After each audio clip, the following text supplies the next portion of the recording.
Back at the Picket Post Trailhead this morning. Restocked, resupplied, ate good. Because we're dropping off. You can be in it too.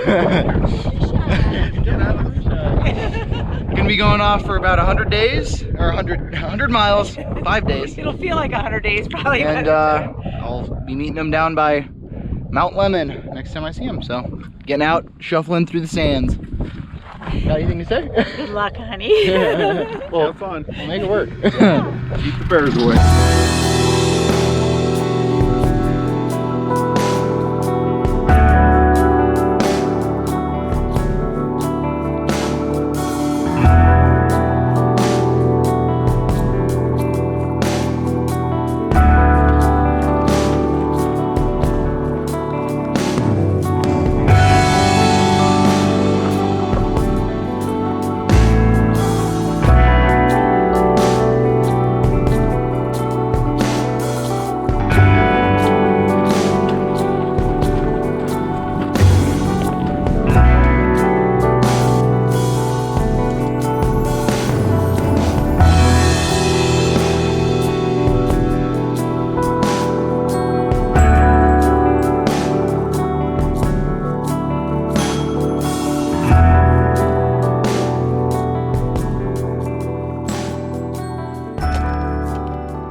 So as I was saying yesterday, this mountain behind me is Picket Post Mountain, and that was created in a massive cataclysm from this supervolcano that I'm basically walking over right now.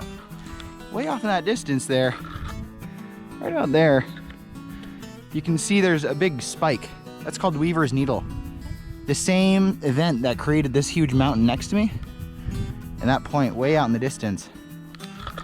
Same exact eruption, the same cataclysm. That's how vast and catastrophic it was. Kind of awesome. Feeling really good. I had a really hearty dinner last night and a really hearty breakfast this morning. So I am completely loaded up on carbs and calories, which is hard because like when I'm out here, I am very calorie deficient. I do not eat nearly as much as I should. And that's not really by design, it's just kind of how it goes. I'm not hungry when I'm out here, especially in the heat with lack of water. The most I usually can choke down is, you know, like 2 Clif Bars, a protein bar, maybe a goo, and then my dehydrated meal for dinner. There isn't enough water to do 2 dehydrated meals a day or anything like that, so kind of makes my calorie sources a little bit limited. I planned it out this time where I also have some tortillas and peanut butter, so that should at least fill in some of those gaps, but I'm still, I think, beneath 2,000 calories per day, which is even below the daily recommended intake if you're not doing anything. And then I'm hiking, you know, 20 miles a day, a little less than usually, but close to it. And so my calorie needs, I think I'm in about 3,000 calories deficit every day, which is why I've lost like 30 pounds since starting the trail. Last night, we planned out pretty much the rest of the trail, and it looks like I'm gonna be getting this kind of stinks because my goal was to be done by Thanksgiving, and it looks like I'm gonna be able to get to Patagonia by Thanksgiving. So I'll still have 3 sections to go, about 50 miles. But then I have to jump off trail for Thanksgiving. Then I actually have plans to go elk hunting the week after Thanksgiving. And then my father is getting surgery like immediately after that, and I want him to be able to be there to see me at the border and, you know, walk the last mile or whatever with me. And so that's gonna put a little break on it. So I'll basically be getting to Mexico by November 23rd, which is 15 days from now. And then I'll have 3 more days to go after that I'll have to pick up sometime in December. The only problem is the last 15 miles of trail you go up and over one last peak that goes up to 9,000 feet. So it's only 15 miles, but it's up a mountain, down a mountain. And at that point, it might be post-holing with really deep snow. So I'll have to keep an eye on the weather. Hopefully Mother Nature agrees with my plans, but we'll see what happens.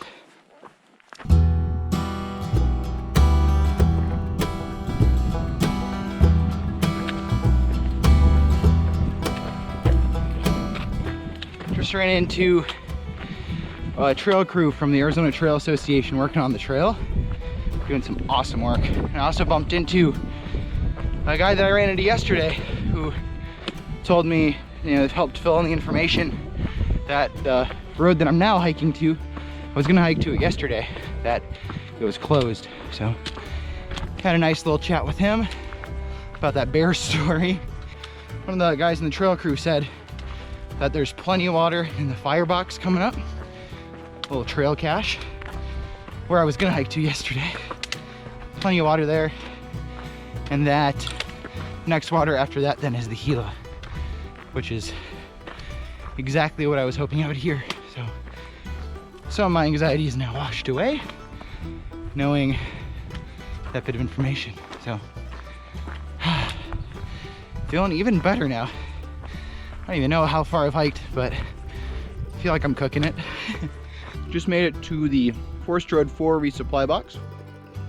Having my usual morning Cool Mint Cliff Bar with some caffeine.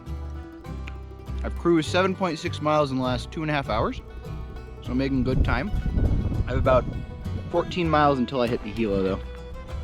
So it's almost 22 miles. That'll be a big day, especially with my late start. I lost about 2 hours of my day. So trying to move pretty fast. I just topped off all my water here and chugged a liter. And coming up here, I was drinking as much as I could. I probably put another 2 liters back in my camelback, inside my backpack. So I'm trying to just literally camel up, like hydrate myself as much as I can. So I'm carrying as much water as I can in my bag, as much water as I can in me. And yeah, this resupply box is really, really well stocked, and it's in the middle of nowhere. So if any of the trail angels that have helped out with this are watching, thank you so much. It really, really helps. And on top of all that, one of the big trail angels that comes out here, Al, he said to leave the empties in here, so I don't even have to carry extra weight from the gallon jugs that I've used. So very, very nice of him going that extra mile for us. And he's reusing that plastic, which, you know, is very, very in line with how I kind of lead myself out here. I try to really reduce those single-use plastics as I can. And he's doing the same thing, you know, that reduce, reuse, and recycle, those are important things. That's how we're gonna, you know, save the world in a way.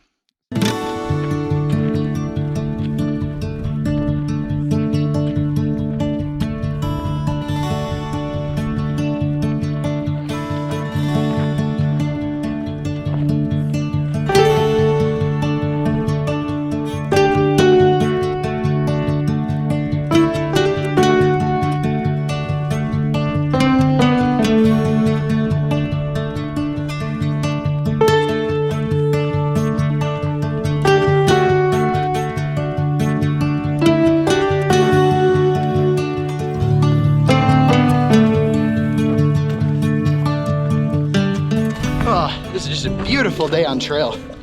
The trail's been really well groomed. Nice gradual climb up to that saddle. A little bit of sweat because I was definitely pushing the speed a little bit, but just some breathtaking views out here, guys. Wish you could be here experiencing this with me. I just bumped into 2 people. They're a little bit behind me now. They're headed southbound, and they're shooting to be at the same spot I am tonight, the Gila River. So it's good to know that I'm not out in the dry desert all alone, you know. Helps the confidence just a little bit. And they're pretty nice folks. So hopefully we both make it to where we want to camp tonight, and maybe we get to chat a little bit. It'd be nice.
it's funny, in the day leading up to this hike, you know, I read forward a little bit on the Gut Hook app, my GPS app, to sort of see what lies ahead for me. People can put little pings on there that, you know, if there's water, or if there's a good camping spot, or a road junction, things like that, then people can comment beneath those. So like sometimes you'll see like a road junction, someone will comment, great camping spots here. Anyway, for this section of trail, one person said, be sure you have some good boots because you walk up a mountain of cholla. And yeah, there are these teddy bear cholla like everywhere up here. But it's gorgeous. Like, it's all a matter of perspective in a way. At least how I look at it. Yeah, sure, this is a mountain of cholla, but it's also a mountain of ancient granite, of life, and of epic vistas. I mean, look at some of these shots, guys. It's absolutely breathtaking up here.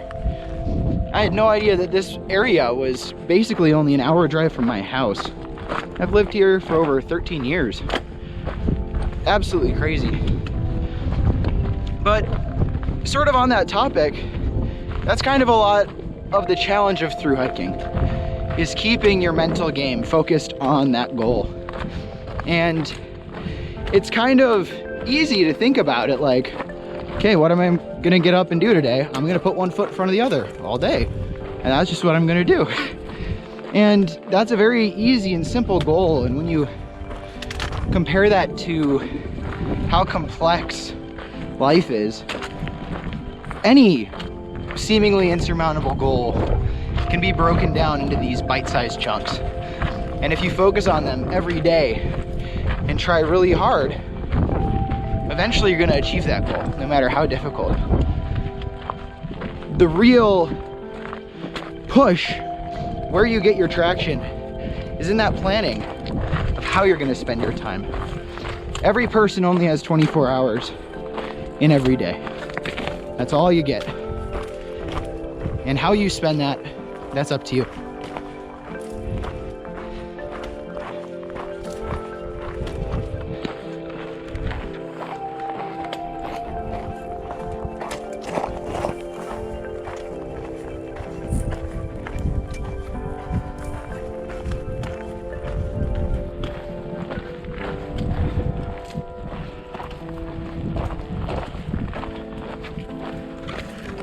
So long story short,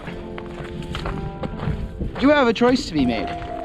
Are you climbing a mountain of cholla, or are you chasing after a goal that's been one of your dreams your whole life and actually doing something with your life? So many things can be made so much easier just by coming to it with a good attitude and keeping yourself focused on what's important. It's all a matter of perspective.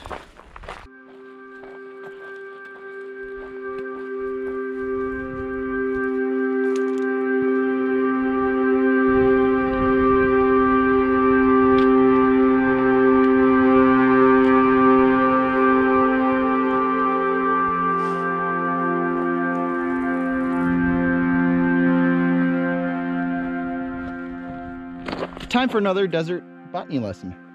This guy here with the really spiky stalks.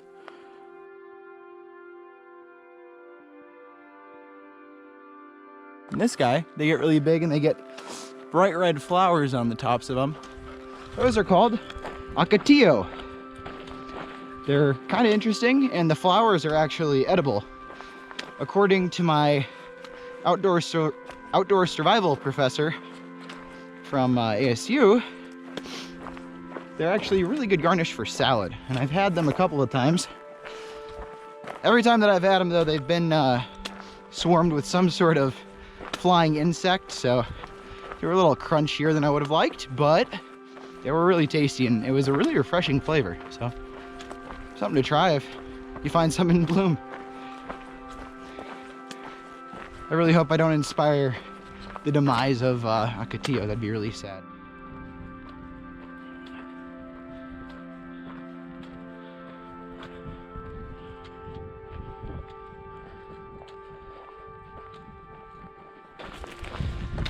I have just over 3 miles left to get to camp, but it's already 4:30, and I know the sun is very, very set by 6, so I'm gonna be cutting it close tonight. And sadly, that means I'm hiking through golden hour, which makes me sad. These mountains are so beautiful. I wish I could just sit down and snap a bunch of pictures, but alas, I have miles to do. We'll get there eventually.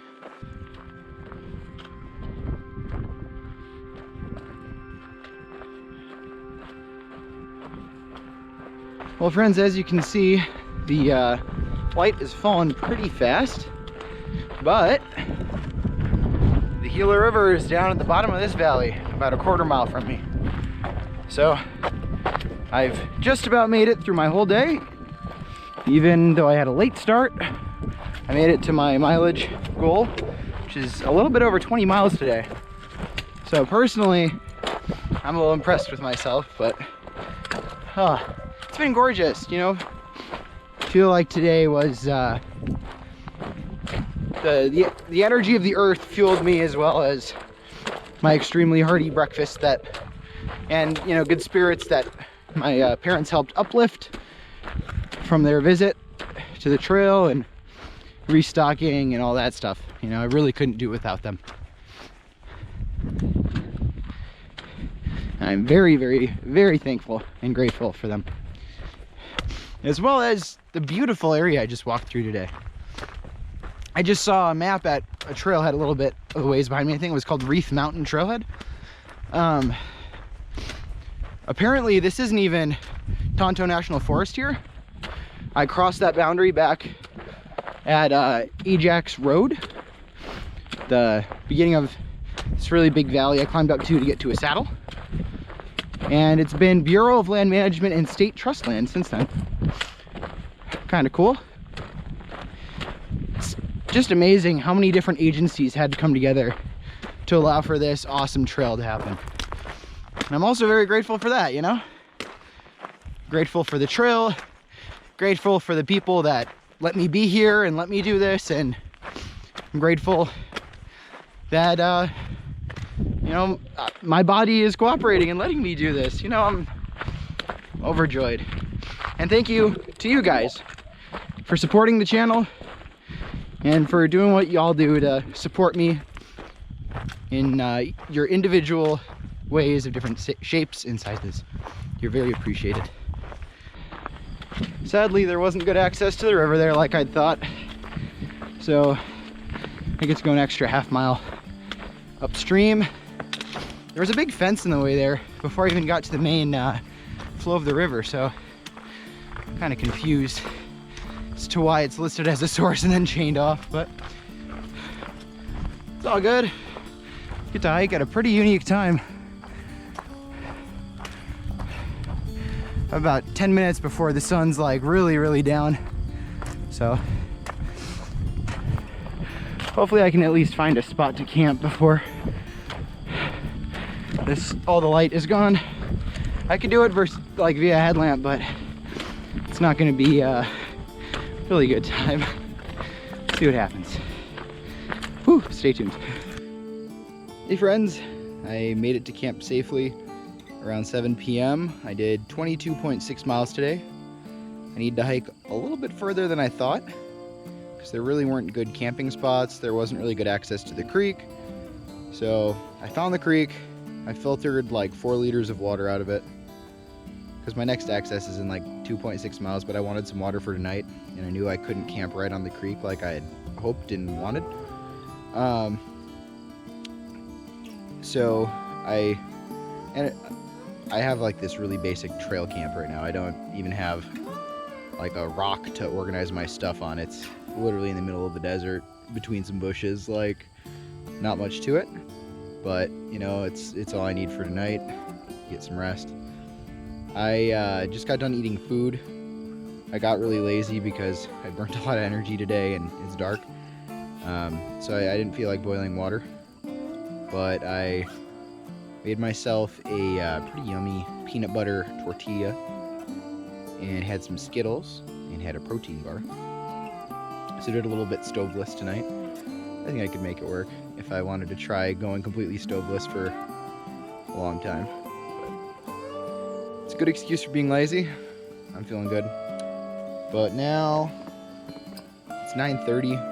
I really need some rest because tomorrow's gonna be another big day. So I'm off doing that. I'll see you guys in the morning. Good night.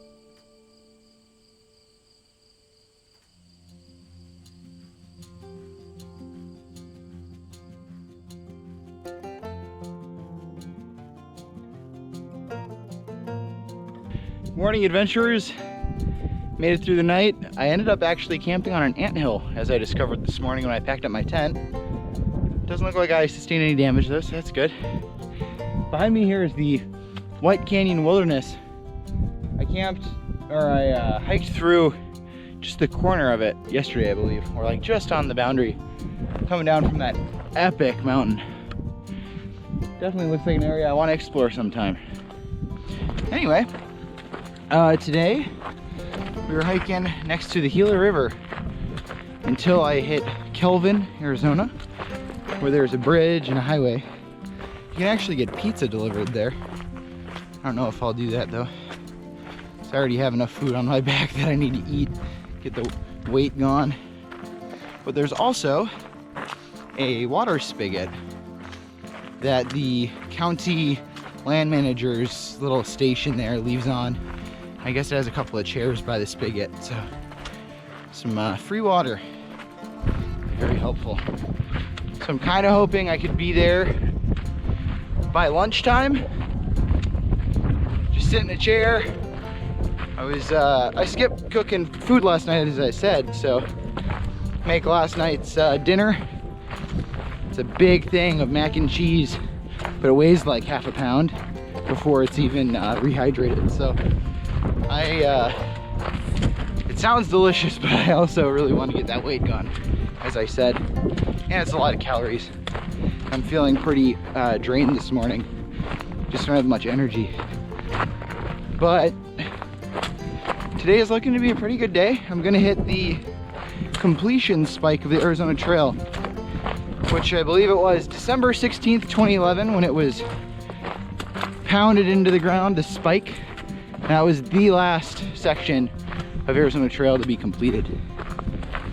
And I'm kind of excited to see that. You know, it's a little bit of a monument to the trail, and apparently it has some initials on the top of the spike labeled DS, which is for Dale Shewalter, who is the father of the Arizona Trail. He's the first one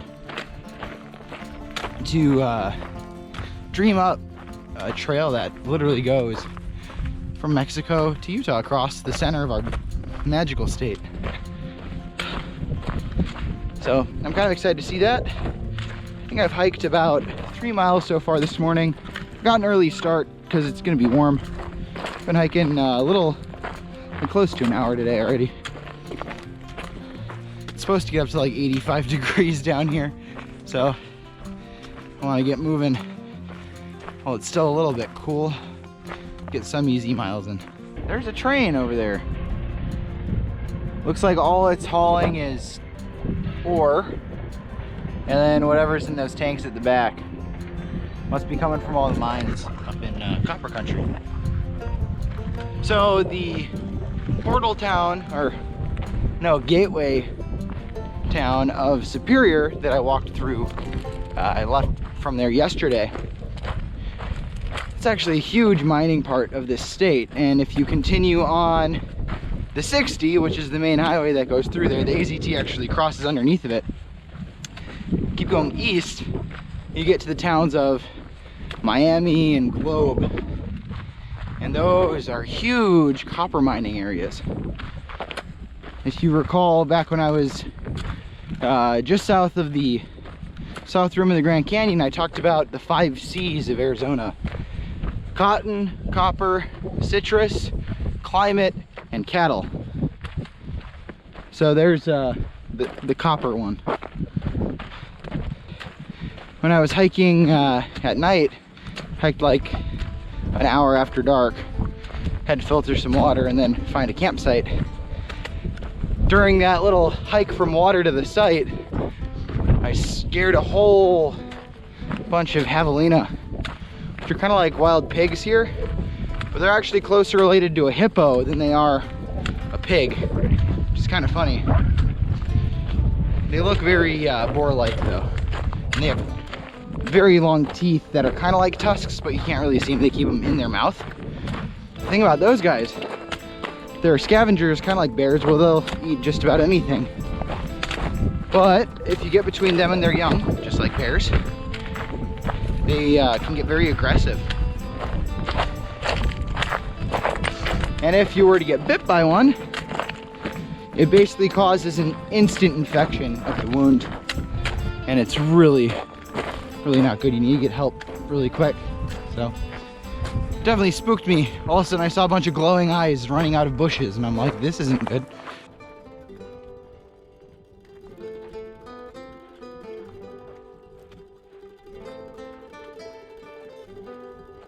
Little story about this tree right here.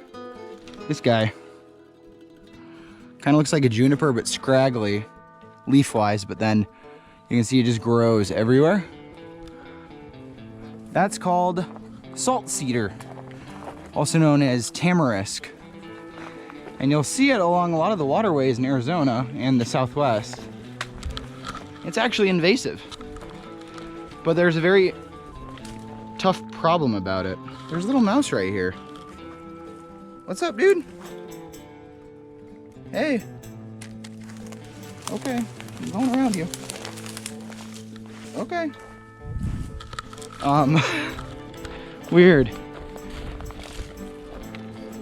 He's just kind of chilling. I hope he's okay. Anyway, the tamarisk, or salt cedar, was actually planted on a lot of the riverbanks in the Southwest back in the mid-1900s because they thought it would help immensely with erosion. That was the big push in conservation during that time, for fighting against erosion. So they planted that everywhere, even though it's not native, and now it's spread to a lot of the different waterways in the Southwest, even ones that might have not had it initially. And now the interesting bit is, because that salt cedar has a stranglehold on the riparian ecosystems here, it's pressured out some of the native tree species that used to grow, that the native bird species and other insects and things like that used to depend upon. So it got rid of their natural habitat. So now a lot of these species have adapted to use the tamarisk instead of the tree that they initially would use originally, before humans changed the landscape. So now we can't really get rid of the tamarisk, even though we can see it's having effects on our waterways, because that would eliminate the habitat for many threatened and endangered birds and bugs and things like that. It's kind of a catch-22.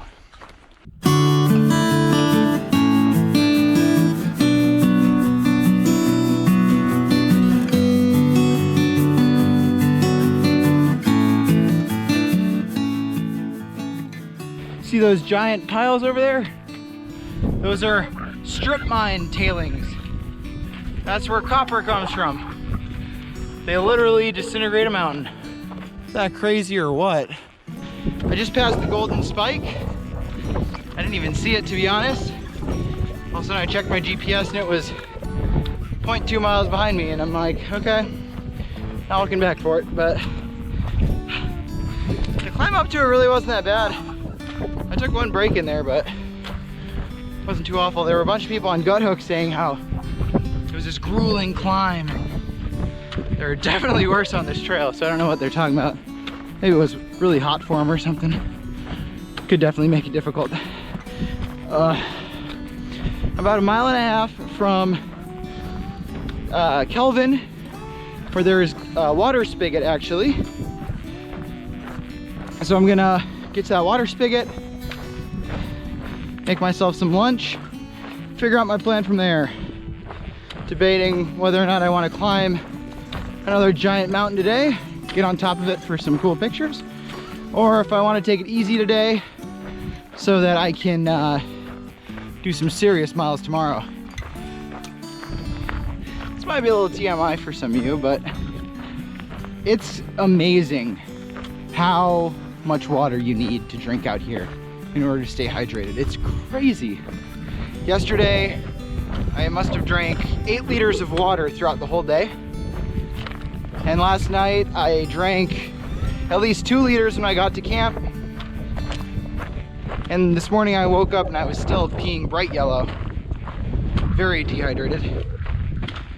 And just now, same story, even though I'd been chugging water all day. This morning, woke up, drank a whole liter of Gatorade, and I've been chugging on my water bladder here. It was fully loaded when I started today, and I've had to have at least drank 4 or 5 liters by now.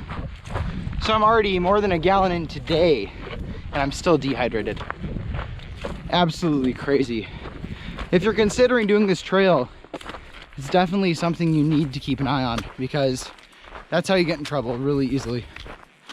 It's not going to be the food that gets you, it's the water. You can go, they say the rule of 3s. 3 minutes without air, 3 days without water, 3 weeks without food. So it's definitely really, really important to focus on your water needs, especially in such a dry and hot area. I mean, it's right now the 2nd week of November, and it's still really warm. I think the high today was supposed to be like 85 where I'm at. So if you're doing this in the spring, or you're doing this in, you know, a slightly earlier fall like October, it's gonna be really warm here, and there really isn't that much water. So a little food for thought for you. Hi friends, I am all set up for camp tonight. I stopped at that what is it, the Florence Kelvin trailhead. There's some cached water over there, trail register. I found this little ramada that I'm camping underneath. It's kind of nice. So early stop today. I still did 17.5 miles today, so pretty pleased with that. Tomorrow I'm hoping to pull the big challenge and do 26 miles. That's the rest of Passage 15, which is somewhere like 30 miles, 28 miles, something like that. I have already done like 2 miles of it since the Gila trailhead with the spigot and everything. So feeling good. I have this big hill. That's gonna be my one and only real challenge tomorrow. Other than that, it's gonna be really flat. So with some fresh legs tomorrow morning, I'll attack that. Be good. And I get to actually catch golden hour tonight. How about that? I'm pretty excited. Hello friends, made it to camp. I think I already told you guys that part though. I did another cookless meal tonight. Just ate some Cliff Bars and some Skittles and things like that. And I'm just settling down for a little bit of rest. So I'll see you in the morning.